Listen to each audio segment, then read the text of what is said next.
everyone. Welcome back to N is for Networking. I'm Holly Metlitzky, still early in my networking career, but learning every single day. And with me is Ethan Banks, who's been around the networking world long enough to have seen just about every acronym come and go. Today we're digging into SVIs and IRBs. Both terms popped up when you start looking at layer 3 interfaces, and honestly, when I first saw them, they confused the heck out of me. While they seem to be vendor-specific acronyms for the same thing, upon digging into these acronyms, it's possible that they may differ, but I still haven't quite figured that out, so maybe Ethan can help me. My goal today is to try and find a way to explain these concepts in simple terms so that hopefully our listeners can have a better understanding than I did when I first tackled this. All right. So okay. So SVI and IRB, you said it confused you at first. What about them hit you and you were like, no, I don't get it?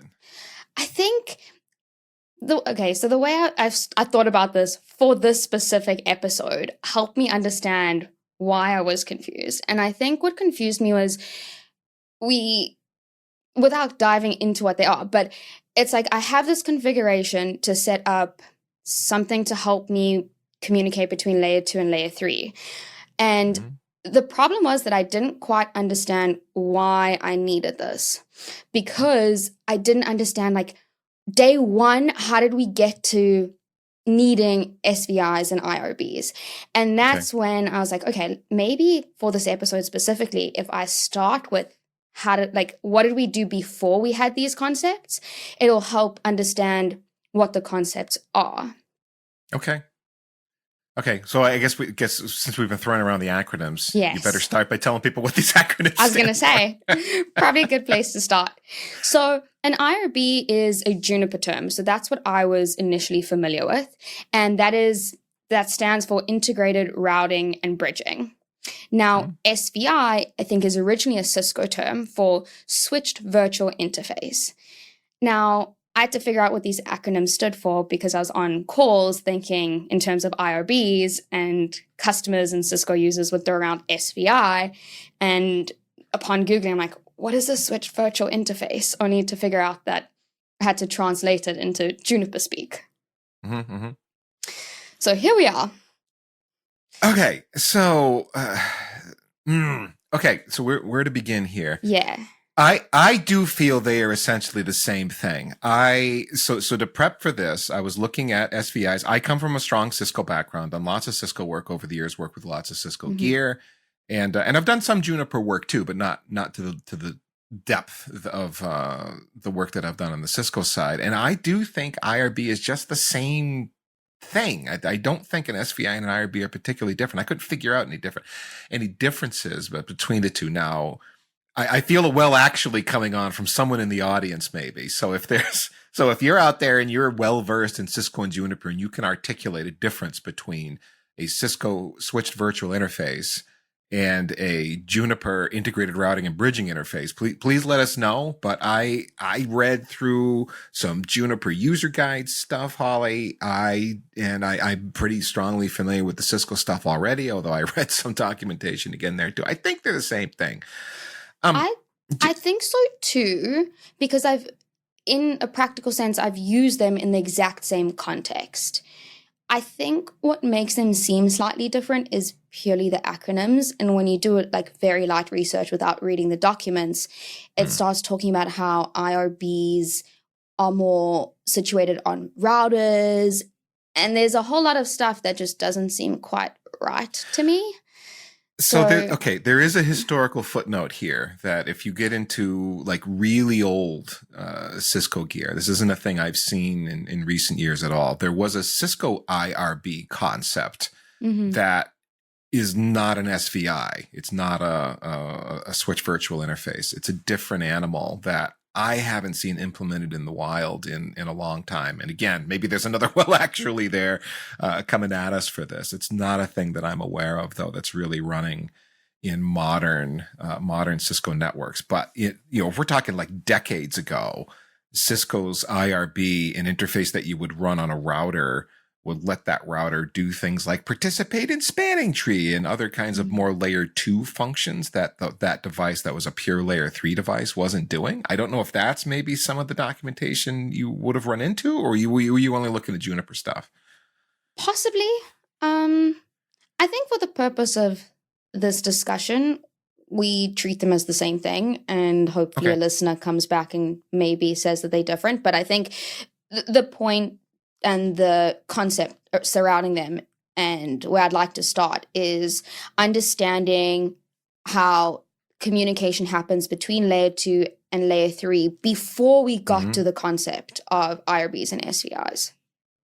Sure. Let's walk through that. And this is gonna be a good recap of some of the conversations we've had before, where we've talked about the difference between an Ethernet frame at layer 2 and how it gets forward with the MAC addresses and looking at a destination MAC in a bridging table. That's what a switch is doing, versus what's happening at layer 3, where it's, for the vast majority of our conversations, an IP address. And that IP address, if it needs to talk to a host that has an IP address that is not in its local subnet, it needs to be routed so that it can go from the subnet it's in to the subnet where the host is trying to talk to lives in. And we got to route that thing. So and now we're forwarding, we're going to connect to our default gateway. We did a whole episode on the default gateway, and I think we talked about XOR operations against the subnet mask and math and these kind of things that tell the host, hey,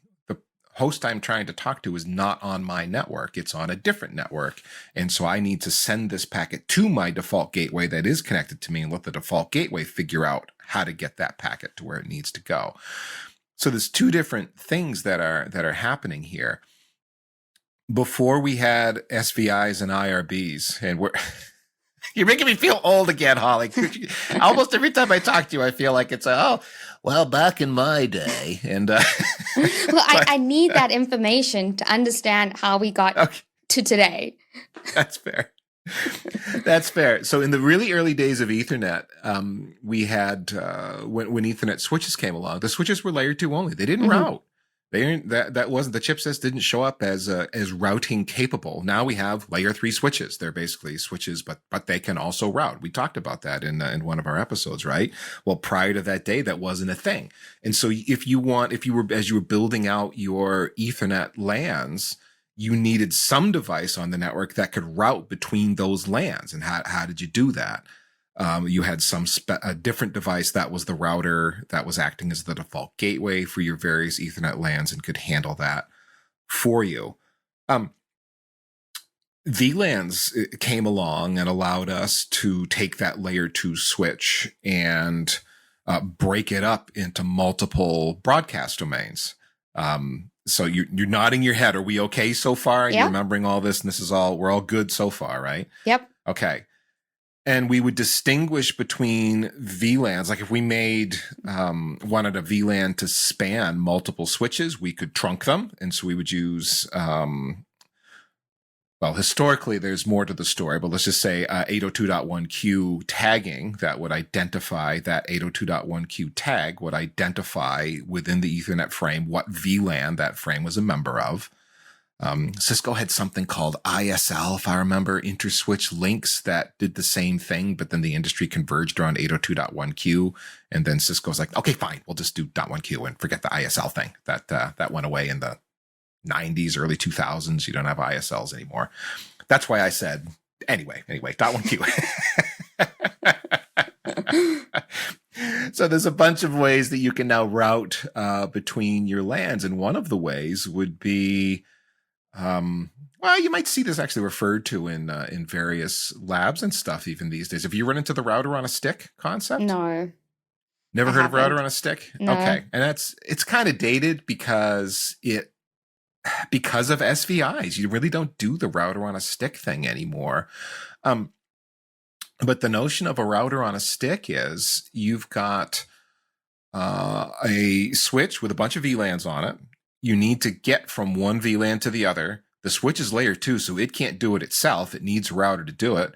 Okay, so let's take a cable, plug it in from the switch to the router, And so now we've got the plumbing in place so that we can move traffic from one VLAN up that link to the router. The router can do routing things and send the traffic back down that same line into the other VLAN, using VLAN tags to identify what's going where. So that link between the router and the switch is a tagged, or in Cisco speak, a trunked line. Every frame that's going either towards the router or coming back from the router is tagged with an appropriate VLAN. And so that's our stick concept. The router's on a stick. We got multiple VLANs that are being carried on that one line, that stick, and we are identifying what traffic belongs where using VLAN tags. Are we okay so far? Yes. So you've got your frame leaving the switch that is destined, let's say it's coming from VLAN 100, but it needs to communicate with a different VLAN. So that's what's key. This is for inter-VLAN communications. Inter-VLAN communication. So we've got this frame coming in, goes into the router on a stick. Route on a stick? Yes. Yeah. And it now needs to, I guess, figure out, well, this is how does it communicate with the different VLAN? What happens? Okay, so we're a little bit ahead of ourselves. We're a little bit ahead of ourselves. Let's walk through it step by step. I mostly wanted to get that architecture in your brain of, we got a switch with a bunch of VLANs and a router that's going to do the routing thing, because this switch in the olden days couldn't do it. Yes. And so we're going to use our router on a stick concept here. All right.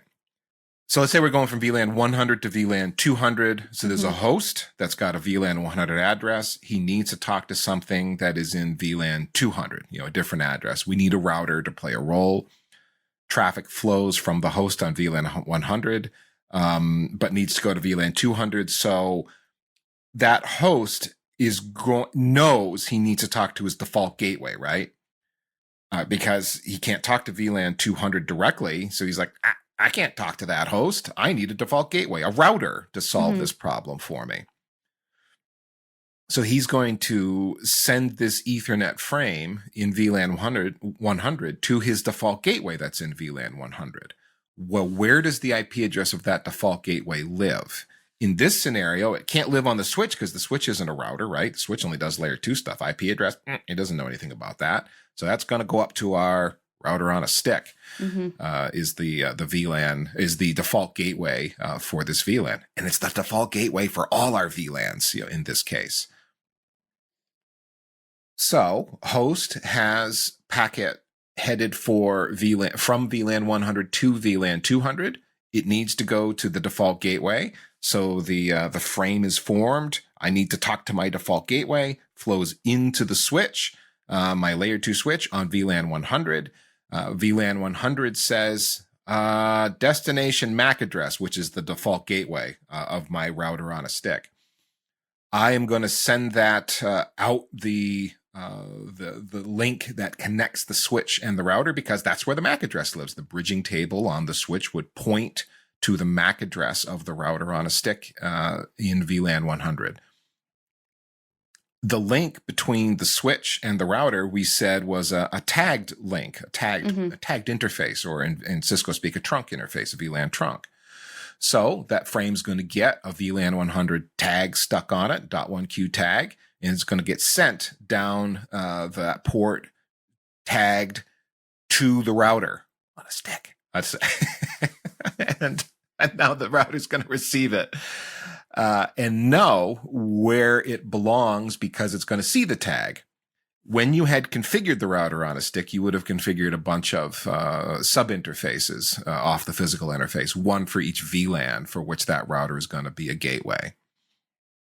Router receives it, goes, okay, this is VLAN 100 received by me as the default gateway. This is who this is destined to via MAC, and from an IP perspective, the destination is, this host in VLAN 200. I know how to get to VLAN 200 because I'm a router. I can route things. Let me repackage this IP packet in a new Ethernet frame so I can get it to VLAN 200. So now the router on a stick is going to take the old Ethernet frame off and go, I need to send this to VLAN 200. Do I know where VLAN 200, where the host in VLAN 200 lives? Yes, I do. I do know its MAC address, and I'm going to repackage that. So now the source MAC is that of the VLAN 200 default gateway IP address on that router, and the destination MAC is going to be the host in VLAN 200 we're trying to get this IP packet to. The router is going to then tag this frame with VLAN 200 because it's got to send it down the tagged port back into the switch from which it came. That layer 2 switch is going to receive it, now tagged as VLAN 200 with a destination MAC of the host that we've been trying to talk to this whole time. Look at its bridging table and go, I know where that lives, and forward it out the VLAN 200 port that host lives on. Whew. Okay, that was a lot. Now, how much of that actually made sense? I've got this like crazy picture going on in my head that I wish other people could see. But no, it makes sense. The other thing that I think is funny to think about is that other host in VLAN 200 could be on that same switch. Yeah. And you're going out the switch to a router, back into the same switch. And that's why I wanted to, that's the point of this on a stick thing, because it's it's kind of a goofy design, you know, it's a way to do things. And I'm trying to remember if I ever did router on a stick in production ever, because there's some more evolution here to talk about. I wanted to walk us through that specific example for exactly the conclusion you just came to, that observation you made. Wait, I got to go out the switch to a router and come back into the same switch? Head explodes. Why? Because you needed a routing function that layer 2 only switch could not provide us. Oh, so okay, that's annoying, and inefficient, and error prone, and obviously the evolution is we ended up with layer 3 switches where we could do all of this functionality within the same box, because why would I send this out to a whole separate device just for routing? It's slower. I might have a bottleneck on that physical link that interconnects the two devices, the router and the switch. There's a whole lot of architectural problems and things we don't like having to do things that way. And so we evolved as an industry into layer 3 switches. Sorry, I cut you off. Yeah, no, I was just thinking, because you asked me initially, like, what part of this confused me. And now that we've walked through this situation, I think that one fundamental thing that I was missing in my understanding when I first learned about it is that default gateway concept. And obviously we did an episode on it, and even when we did that episode, I think I was like, yeah, it exists, but I don't really know what it's for. And it's things like this where it's one little fundamental concept that I don't think I understood the purpose of it in this specific scenario. And without understanding that, well, none of this really makes sense. You just hit the crux of it. This is all about the stupid default gateway. You got to have one. Yeah. The host has got to have a default gateway that it can send traffic that is outside of its network to. Hey, this isn't me. My subnet mask, I did the math. The host I'm trying to talk to isn't on my network. I can't just ARP for it and have a layer 2 switch me to that. I need a default gateway, a router that can get me to that remote network. And so we evolved as an industry. And the first part of the evolution, as I remember it, and again, those of you that were there at the time have some actually stories, feel free. But my memory of evolving from layer 2 to layer 3 switches was with a particular Cisco product, the Catalyst 6500. The Catalyst 6500 in its early days had the ability to do layer 2 switching and to do layer 3 routing all in the same chassis. This is a chassis switch that is a big box with a bunch of empty slots that you could slide line cards into with various kind of functionality. And Holly, I'm sure in the Juniper world, there's probably some number of chassis you're selling as part of your work, yeah? Yep. Yeah, okay. Well, the 6500 in its early days had layer 2 and layer 3 functions that were distinct. That is, there were two different operating systems if you had a 6500 that you were interacting with. One was called Catalyst OS, or Cat OS, and this was because Cisco had bought, I I think this, like the company was called Grand Junction, maybe. I don't remember anymore, but they ran anyway. The switching function was called CatOS, Catalyst Operating System. If you needed to do layer 2 things, configure spanning tree, configure VLANs, configure tagged ports, and so on, you would log into the CatOS part of the brain in this Catalyst 6500 chassis. If you needed to do layer 3 things, you would log into the layer 3 engine, which was, as I recall, we're going back 20 something years, so I might have some details wrong here, but it was some flavor of Cisco iOS, an early version of Internetwork Operating System, Cisco's iOS, to do the routing things. And then the magic of the 6500 chassis was that, and most of us didn't really understand the details here, but somehow the traffic could get from the CatOS in the line cards and up to the supervisor engine that seemed to be running the routing things and then get routed and then go back out and get switched. And it all happened in one box, but it was like 2 separate brains. The transition happened a bit later where a bunch of us that lived in the 6500 world and had these soup engines that could route, we went through this major architectural overhaul where Cisco's like, okay, guys, okay, no more CatOS. It's going away. It's going to be all iOS now. And there's this big, like, okay, big maintenance window, guys, big upgrade. We're going to change things. Be scared. Hold on to your butts. And we changed the way the Catalyst 6500 worked, where CatOS was gone. And we converted these chassis over to iOS. And that was a big deal to make that change. It affected our operations. No, we were logging into just one operating system now to do it. And we were all scared, but we did it. And of course, that's the way, Cisco's gone for everything. CatOS has been dead for a long, long, long time. And you ended up with everything all in one operating system, one set of configuration stanzas that you would use to configure everything. It all lived in one place now. And as I recall, that is where I first met SVIs, was after doing a series of 6500 chassis conversions from the previously split CatOS iOS model, layer 2, layer 3 model of this dual operating system, dual brain kind of thing, into this more unified, it all just does it now in one thing. And the SVIs were there as the answer. Now, again, I really am going off memory now. So if some of you are out there screaming, going, Banks, do you have the story wrong? please throw your actuallys about how the changes happened on the 6500s when we all had to do those conversions away from CatOS. And, and let us know. Would love to hear it. Oh, yeah. And you can do that via voice, can't you? Yeah. What's the... Do you remember that? What was the email address we said to send your voice memos to so that we could actually hear your audio voice? I'm going to have to do some digging because that should be, I was going to say that should be in my outro and it's not there. I'll go find it. I'll keep telling. Okay. Well, before you do that, how are we doing on the story so far? So I think in summary, I love the little historical background, but, to summarize Old guy. Thanks for the information.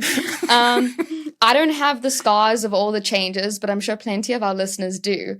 But I guess what I've taken from your story is that previously it started off with, in order to communicate between 2 different VLANs, you needed an external router or some type of router on a stick or something. Then we had this Cisco box that did cool stuff. And post that, we came up with layer 3 switches where everything can happen in this single box. So that's kind of what spurred on the development of SVIs and IRBs, because now I'm thinking about it, well, sure, you've got this layer 3 switch, but it's not just this magical, I want to talk between VLANs and it's just going to happen on its own. You've still got to configure something because you need the default gateway. Yes, exactly. Yep. Yeah, I mean, more evolution that happened where chipsets evolved. So now you could do, within a single ASIC, you could do not just layer 2, but also layer 3 forwarding. That's a thing that happened. They weren't separate chipsets anymore. That became more common. But you're exactly right. The big thing is you still got to have a default gateway that'll respond to the host that says, I need my default gateway to send traffic to. Where is that going to live? How does that function? Yeah. Another That's my comment next I should make, question. because I'm definitely going to get well actuallys about this if I don't say this. The whole router on a stick thing is just a way to illustrate the problem. I think a more common deployment were switches that were dedicated to one VLAN, or they weren't even VLAN capable, perhaps. And so they might have been plugged into some big router directly. So there wasn't a router on a stick where it was tagged and you had VLAN sub-interfaces on the router, and that router on a stick concept I was sharing. It was more like, these 5 switches are supporting this part of the enterprise, and they're all VLAN 100. And they would all channel back into a router that could route for that stack. And you'd have a series of networks like that. No VLANs involved. They just all would plumb into this device with a router that would respond for your default gateway and all of that. I just had to say that to hopefully avoid some well actually, because I know I've seen both deployments, but VLANs did come. Not everybody actually did multiple VLANs on switches, and there were some people even recently.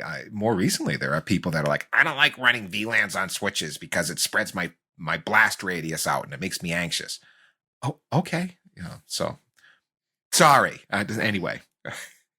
Okay, so we've discussed how it worked before SVIs and IRBs. So you've got this concept, you've got the default gateway. Now, what I'm imagining, because I guess I've never really, I configure these things, they work. I don't think about it too much, but I'd like to. So an IRB and an SVI, I assume they act as in the same manner that you would have had before. So it's just, I want to say, on a specific interface or on that packet or frame comes in, and now it's just happening much more locally than sending it out. Yeah.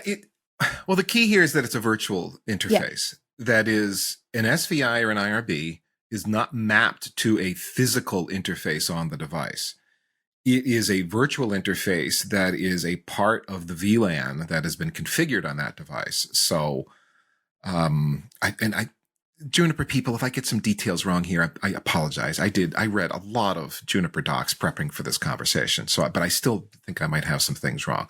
But when you build an IRB interface on a Junos box, it's not active on a switch unless there's some port that's been assigned a VLAN that IRB is a part of that is up and running.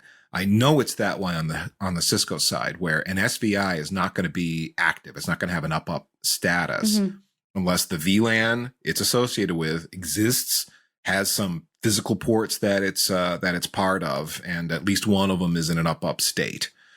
But my point here is, even if I've got some amount of detail wrong, an IRB or an SVI isn't mapped to something physical on the device. It is a virtual interface that is tied to a VLAN configuration. And of course, a VLAN has to be tied to some physical interfaces of some kind. But the virtual interface is just there as a part of the VLAN. Any traffic coming into the switch on any port that's a member of that VLAN, that virtual interface can interact with that traffic if it's destined for it. If you've got ports 1 through 8 on a switch are all members of VLAN 100, and you've got traffic headed for the default gateway, which happens to be the IP address of that SVI or that IRB, doesn't matter which port that traffic comes in on, 1 through 8, that SVI, that IRB is going to be able to respond, is going to be able to receive that traffic and then do routing things from there. The switch can do routing things from there. Okay.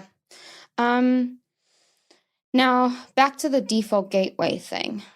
Okay. So when you're configuring your IRB or SVI, that default gateway I'm assuming, is not specific to the IRB because it's just said default gateway. Yeah, the IP address you assign to an SVI or an IRB is just an IP address. That is the switch. Your default gateway could be anything, right? Yeah. But so the idea is your host in which you've typed the default gateway as part of the IP address configuration of that host needs a default gateway.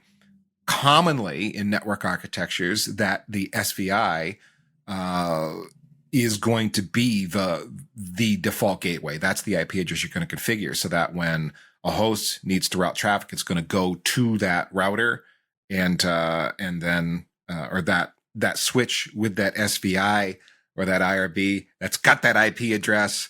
It's going to receive it, and now it knows I can do routing things with it. But it doesn't have to be that way. That is, you can configure an SVI or an IRB and have it be an IP address, and it's just something you use to manage the switch. That's a possibility.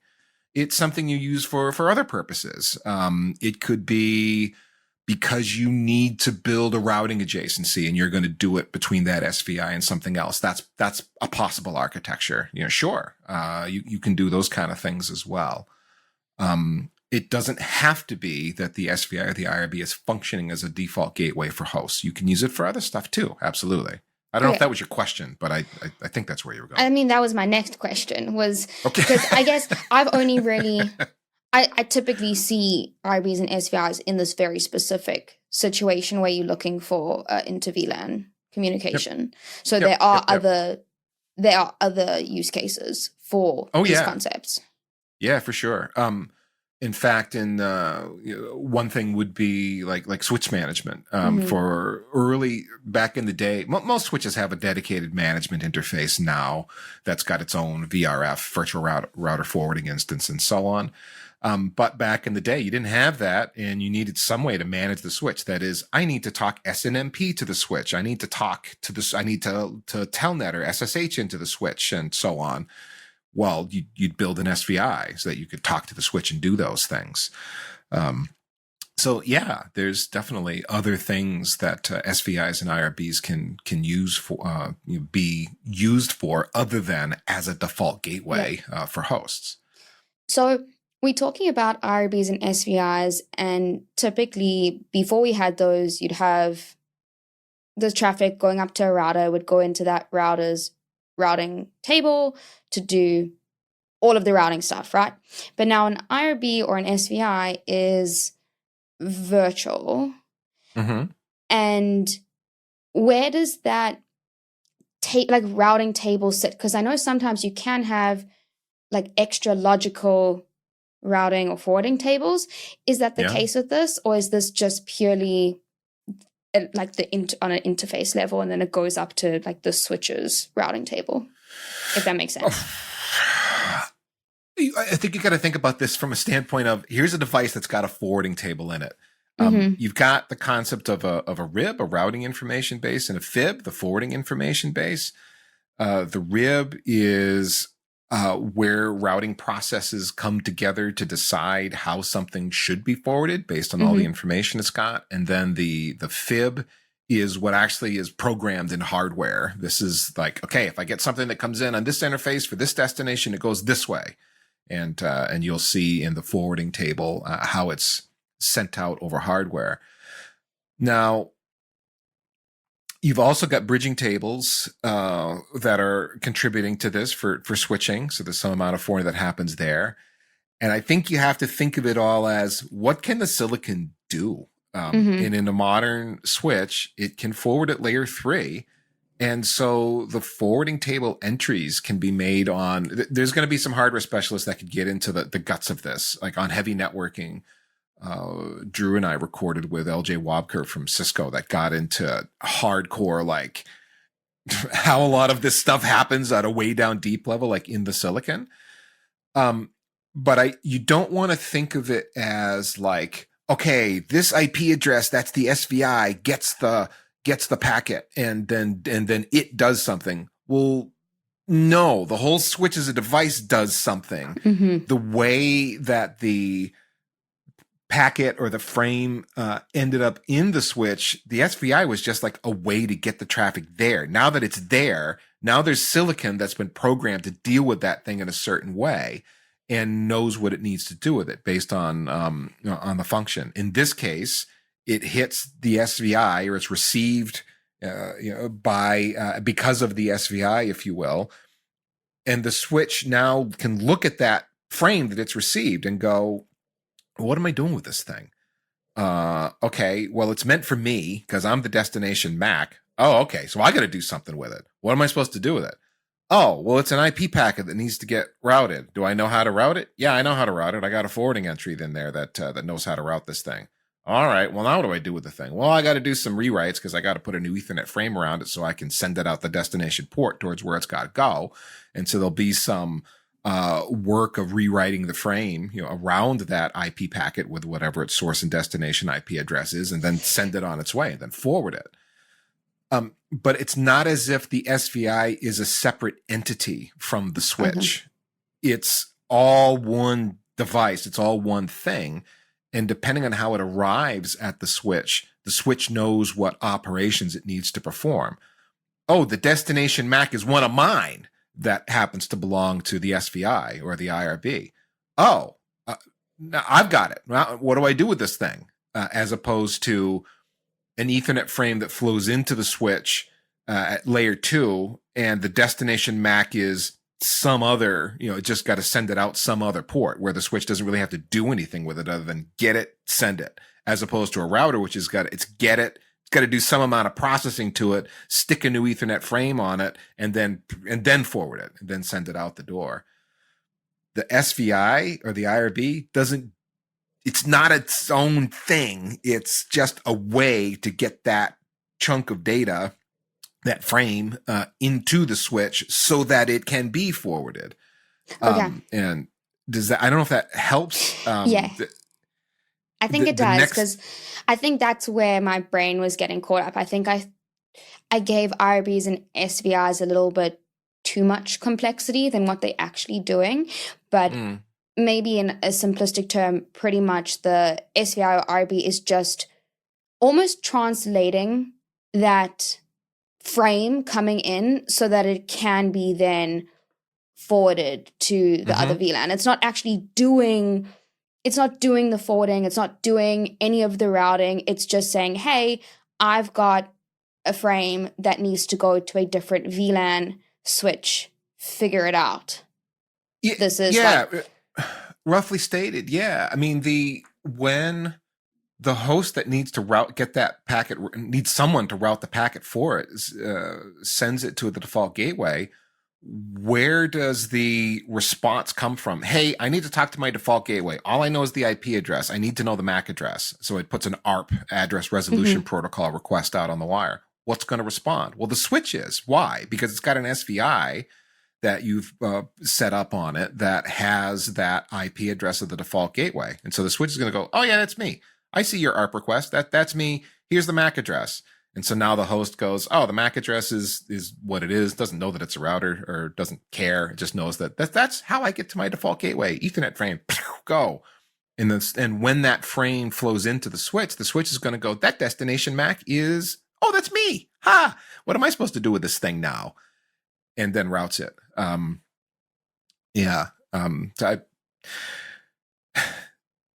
when it happens in the specific steps that it happens and what's actually happening in the silicon and all of that is detail beyond my knowledge, exactly what happens when. I know the tables to look at and I can walk through the steps of it. What's happening in the guts of the silicon? That ain't me, man. I'm no electrical engineer. But I don't think I need to know. I think it's important to understand how that packet or frame is flowing through the box, but like the granularity of what's happening on the silicon. Yeah. I'm curious, but it's not fundamental. It gets really interesting for you in some of your sales engagements in that things like if we kick this up a notch and we're to add VXLAN to the conversation, you need to know what the silicon can do. What are its capabilities? What are the things that the silicon and that switch you're trying to sell to your customer can do, because depending on their requirements, that can really matter. That could be a big deal. But even then, do you need to understand, from electrical engineering perspective, how it gets done? I don't know. I don't, in a way, I don't want to know. I desperately want to know, but I don't want to know. Yeah. Electrical engineering was not one of my strong suits in my undergrad. So I'm happy to not go back to that trauma.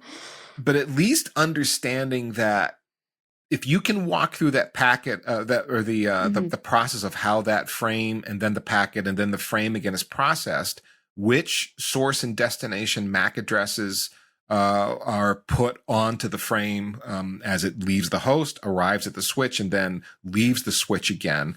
I think that'll help the whole process, because there's a bit of rewriting that goes on there. And we walk through it in this show, but I mean, if you think through it, like sit down and just, even if you forget about SVIs, this is true for any sort of routing versus switching interaction. An Ethernet frame shows up on an Ethernet router and gets routed. Okay, what happens to the source MAC and the destination MAC along the way? What do those look like at each step? Figure that out, and then you'll understand what the router is doing, because there are rewrites that need to happen there to make all of that stuff happen.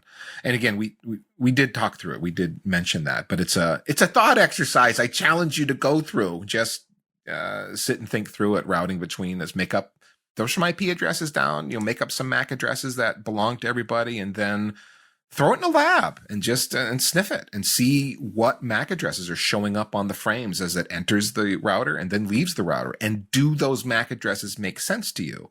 You should be able to walk that through step by step. And then if there's any remaining doubt in your mind after you and I have chatted here, I think that's the way to clarify it. Then you'll be like, if there's anything you're missing, that'll put it together. That process will put it together. I think that's really the crux of it, is sitting and actually looking at what happens to these frames and packets. And then it all makes sense. Like, going through this conversation has really helped piece it together because of all of these little steps. And it's kind of all the same stuff in networking. Like, you've got to get something from A to B, and you're going to change some tags and headers and encapsulation along the way, and everything's kind of a tunnel, and it gets from A to B and everyone's happy. But if you can understand that, and just those little things that change along the way, I think that's really the fundamentals of everything. And once you've got that down, well, who cares if it's an IRB or whatever type of tunnel? VXLAN, VTAP, it doesn't or matter. MPLS label switching, or whatever it is. You're exactly right. All of this stuff is fundamentally the same, just different ways to do it, different reasons you might want to do it, whether it's scalability, or there's a bunch of reasons that things have changed over the years and evolved. There's reasons that we do VXLAN encapsulation of Ethernet frames, for data centers now. There are people that are advocating. I actually saw this scroll by on my LinkedIn today. I think it was Jeff McAdams was advocating for EVPN all the things. It's a talk that he's giving now. I want to hear that talk, because I want to hear that logic. How is he thinking about EVPN all the things? For what? What are the different reasons that we as network engineers might want to consider that sort of an approach?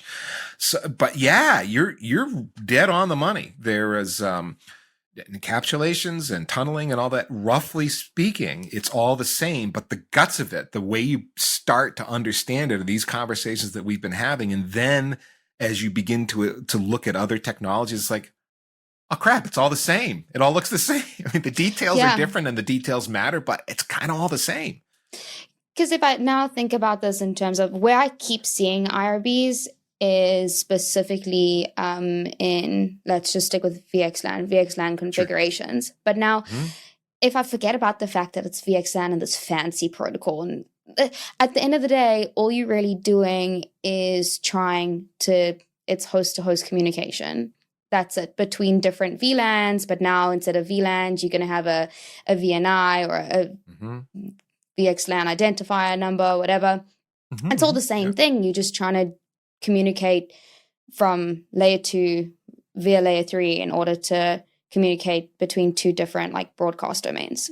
That's different way that the MACs are learned between the endpoints, different method of encapsulation where you're encapsulating in the entirety of an Ethernet frame within VXLAN, and you're forwarding at layer 3 instead of switching at layer 2, but it's still routing.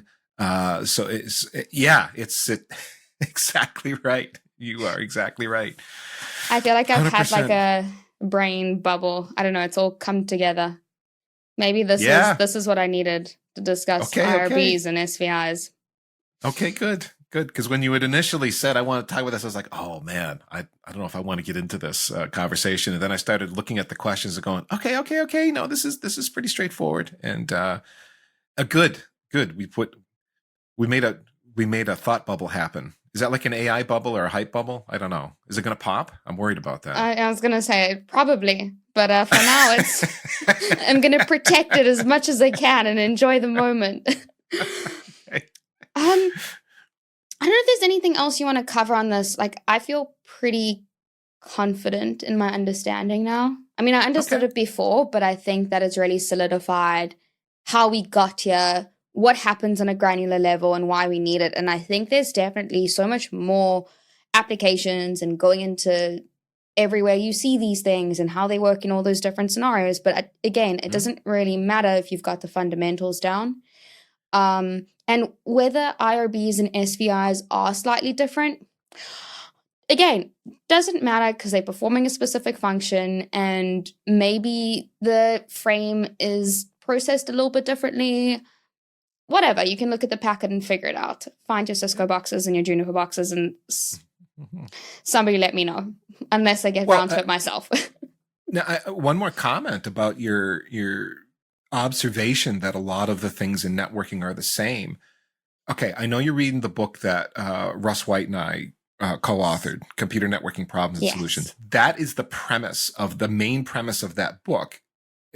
We do talk about specific technologies in that book, of course, but one of the ways we came at that book is to show that there are patterns in networking. Mm-hmm. If you understand the patterns, all of a sudden that is a key that unlocks a whole bunch of technologies. Like, I've seen this pattern before. I saw it here in this other thing. And so in this new technology is kind of like this old thing I already know. The pattern is established. You already know the pattern. Learning the new thing isn't so hard. It's not so intimidating. That's a big, I hope you're seeing that in the book as you're working through it. I'm loving it, which is really funny because I was sitting at the park reading my intense networking book as one does. And I'm busy. I was reading. Most people don't do that actually. On my Sunday afternoon with my bagel.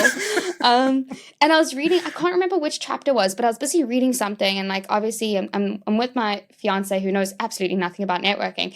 And I'm like, you gotta read this. And obviously he's like, please not again. I'm like, look, this sentence over here. I'm like, it's MPLS. It's just MPLS. And then like, if I read further on, it was just MPLS, but it was whatever predated that. And I was so excited because I could identify like the old school technology and where we were going. And he's like, whatever.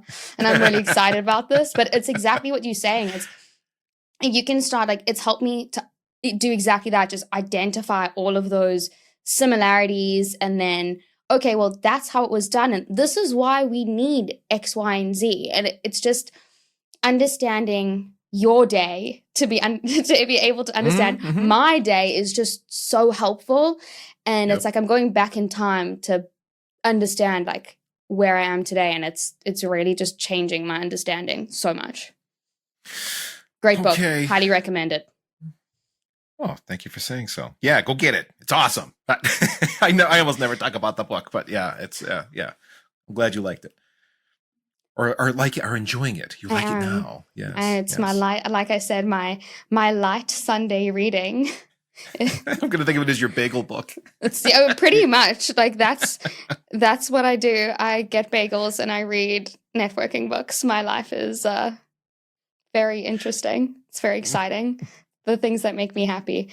Okay, well, I guess that's a wrap. I really hope that listeners, that you've come out of this with a better understanding of IRBs and SVIs than I did after the first time I learned about them. And if you have any questions, comments about the differences between IRBs and SVIs, that would be great. Or just a request for a future episode, hit us up on packetpushers.net/follow-up. Or you can send us a voice note and email it to n4nvoicemail@packetpushers.net. That's N4N voicemail at packetpushers.net. We'd love to include your voices in our future episodes. You can also find Ethan and I on LinkedIn or the Packet Pushers community Slack group. This group is a great place to connect with other networking nerds, over 3,500 people from literally all around the world chatting and sharing nerdy memes. I love them. And if you'd like to watch us instead of listening, head over to the N is for Networking podcast on the Packet Pushers YouTube channel. So many of you have told us how much value you're getting from our conversations. So help out the community by letting them know too. You can do that by liking, commenting, and of course, subscribe wherever you're listening to the show. We'd really appreciate it. And of course, just remember, networking isn't hard. Other people have figured it out, so you can too.